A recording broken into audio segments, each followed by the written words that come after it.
أعوذ بالله من الشيطان الرجيم. بسم الله الرحمن الرحيم. In the name of Allah, who is Al-Mujib, the answerer of prayers, who is Ar-Rahman, the most gracious, the most merciful, who knows each and everything about everyone. I want to greet Assalamu alaikum to the most important chief guest of this event and all the audience. Before commencing my speech, I want to express my gratitude and to Sir Sajid Murad for giving me this opportunity to talk about.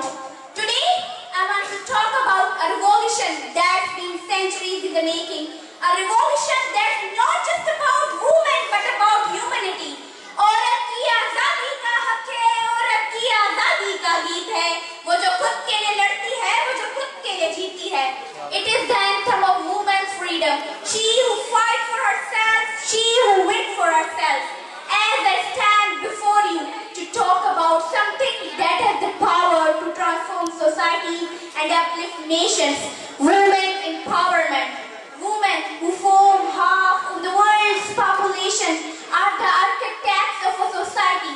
Yet for centuries they have been denied for their rightful place. But it is a time to recognize their potential and ensure they have the same opportunities to excel. As Allama Iqbal so beautifully said, वजूदे Zann से है तस्वीरे कायनात में रंग, वजूदे ज़न से है तस्वीरे कायनात में रंग, इसी के ज़ात से है जिंदगी का सोते दो रंग. Ladies and gentlemen, let us first turn to Islam, a religion that granted women's right and dignity over 14,000 years ago. Islam elevated women's status by making them equal partners in a society. The Quran repeatedly emphasizing the importance of justice and equality. Hazrat Khadija radhiyallahu anha, the first wife of Prophet Muhammad, peace be upon him, was a successful businesswoman and a great role model for all women. Hazrat Aisha radhiyallahu anha was a scholar and an advisor, proving that education and leadership are an integral part of women. But today, many women are criticizing. Why? Because they are women. Why? Because they have no rights. As the Prophet Muhammad, peace be upon him, said, the best among you are those who treat their women well.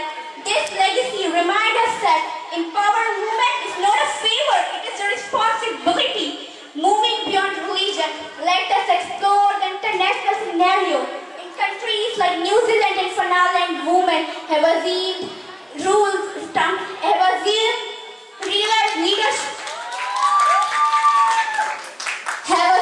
leadership roles and transformed society. The world acknowledges that no nation can progress unless their women are empowered.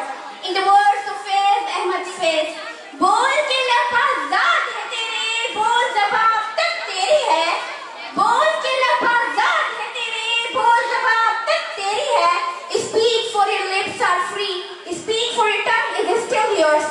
Coming to Pakistan,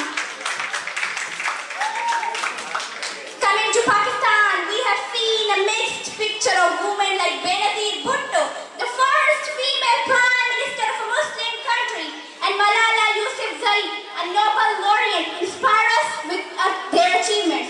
However, millions of women in Pakistan still face challenges such as illiteracy, domestic violence, and workplace harassment. According to recent reports, only 32% of women in Pakistan participate in the workforce.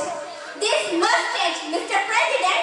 This must change if we want to progress as a nation. The poet Habib Jalib reminds us to reject oppression. मैं नहीं मानता, मैं नहीं जानता, मैं नहीं मानता, मैं नहीं जानता, जुल्म के ज़ाब्ते, जुल्म के सिलसिले. I do not accept, I do not recognize the rules of oppression and chains of slavery. Here in our sin, our women have a rich legacy of courage and resilience. From the bravery of Mari, who resisted oppression, to the poetry of Shah Abdul Latif Bhittai, who highlighted the strength of women, like Sasui Singh has always celebrated women's power. But today, Mr.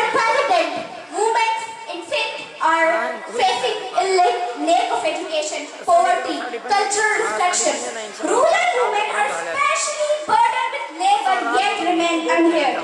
As Parveen Shakir so beautifully said, वो तो खुशबू है हवाओं में बिखर जाएगी, वो तो खुशबू है हवाओं में बिखर जाएगी, मसला फूल का है, फूल किधर जाएगा? She is like fragrance, she will scatter in the air. The real question is, where will the flower go? Mr. President, but today, a devastating reality persists. Women are harassed, defamed simply because of their gender. Why we are not doing enough to protect our women? Why we are not doing enough to protect our women's rights and dignity? Why always women suffer in silence? Why always women suffer in silence?